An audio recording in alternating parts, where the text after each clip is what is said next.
आप सब लोग इस बात को समझना पड़ेगा कि हम लोगों ने जितने वादे हम लोगों ने किए हैं उसको हम लोगों ने पूरा किया और आगे लगातार और भी जो लोगों की परेशानियां होंगी, कोई संकट होगा तो उसको हम लोग मिलकर के पूरा ज़रूर करेंगे, क्योंकि ये जुमले वाली सरकार नहीं है। कुछ लोग जुमलेबाजी करते रहते हैं।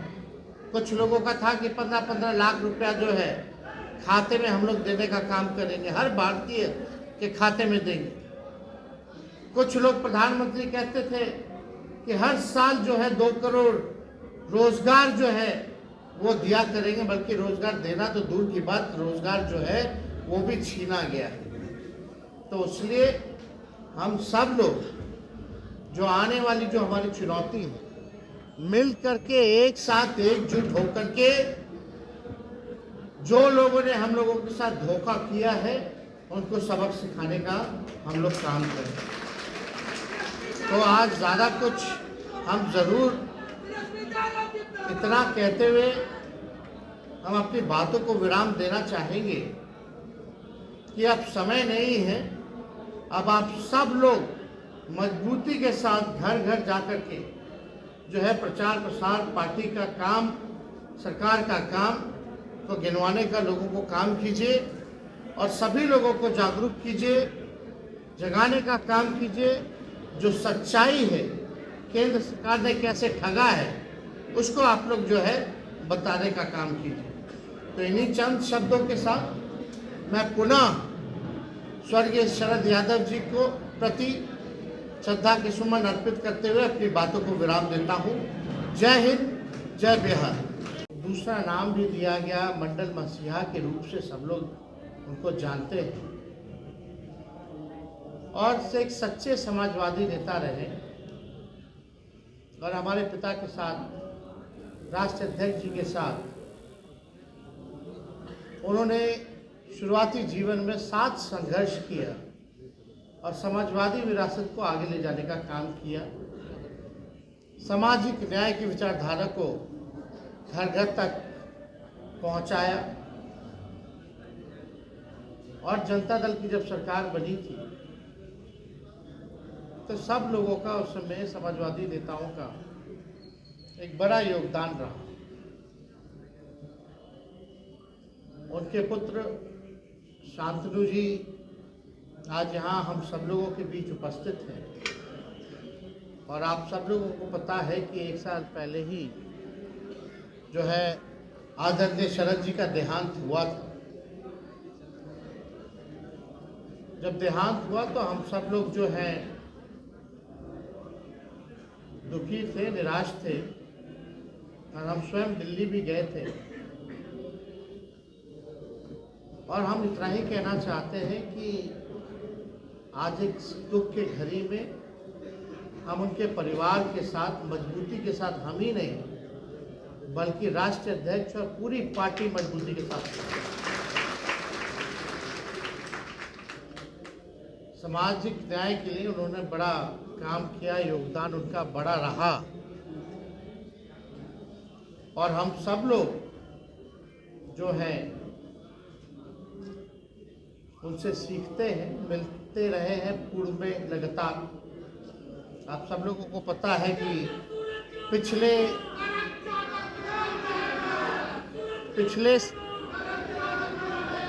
चुनाव के पहले, विधानसभा के पहले उन्होंने, जो उनकी पार्टी एलजेडी थी, उन्होंने राष्ट्रीय जनता दल में विलय करने का निर्णय लिया और बड़े मजबूती के साथ उस चुनाव में हमारे साथ खड़े रहे और हम लोग सब लोग लगातार उनसे मिलते रहे, सीखते रहे और यही काम जो है, बाकी बचा हुआ काम हम सब लोगों को साथ मिल करके पूरा करना है। आज अगर शरद यादव जी जिंदा होते, जो महागठबंधन की सरकार बनी है आदरणीय नीतीश कुमार जी के नेतृत्व में, और लालू जी के आशीर्वाद से, तो आज शरद जी को बहुत खुशी होती कि जो उन लोगों का संघर्ष रहा कि भाई राज्य में जाति आधारित गणना या देश भर में जाति आधार पे जनगणना कराने का, वो आज बड़ा प्रसन्न होते हैं कि हम लोगों ने जो कमिटमेंट किया था कि सरकार में आते ही जाति आधारित गणना हम लोग कराने का काम करेंगे, उसको पूरा करेंगे। उनको और भी खुशी होती इस बात को लेकर के कि जितने नियोजित शिक्षक जो उस समय संघर्ष कर रहे थे, लाठी खा रहे थे, लगभग 4.5 लाख लोग जो नियोजित शिक्षक थे, जो हम लोगों का कमिटमेंट था कि सरकार बनेगी तो हम इनको राजकीय कर्मी का दर्जा देने का काम करेंगे। तो आज हमारी सरकार ने उस काम को भी पूरा करने का काम किया और साथ ही साथ लाखों के तादाद में शिक्षकों की बहाली की जा रही है। बीपीएससी द्वारा पहला फेज हो गया, इसमें 1,20,000 के करीब लोग जो हैं नियुक्ति पत्र हम लोगों ने देने का काम किया। उसके बाद सेकेंड फेज का भी हुआ है, जिसमें कि लाखों के तादाद में कल ही गांधी मैदान में जो है उन सभी लोगों को माननीय मुख्यमंत्री जी के नेतृत्व में हम सब लोग नियुक्ति पत्र बांटने का काम करेंगे। तो लगातार बहालियां, जो गरीब आंगनबाड़ी महिलाओं की जो समस्या थी, मानदेय की जो बात थी, उसको हम लोगों ने बढ़ाने का काम किया।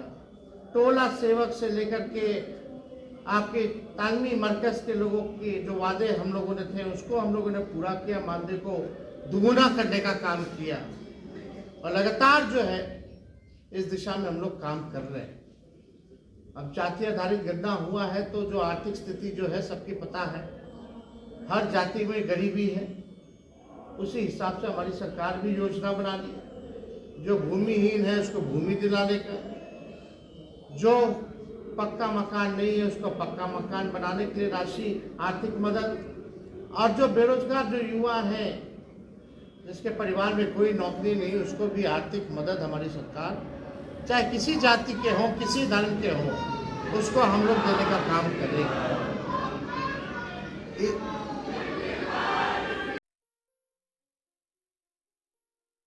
ये लो मुंह मीठा करो, आज मैंने अपना जॉब छोड़ दिया, अब हम पूर्णिया वापस जाएंगे। जॉब छोड़ दिया है? मतलब ये घर कैसे चलेगा? हम करेंगे क्या? और माँ बाबूजी क्या बोलेंगे? इसलिए मैं एक और मिठाई का डब्बा लाया। अपने बिजनेस के लिए लोन अप्रूव हो गया। अरे लोन अप्रूव हो गया वो तो ठीक है, लेकिन पूर्णिया में हम रहेंगे कहाँ? अपना घर भी तो नहीं है वहाँ।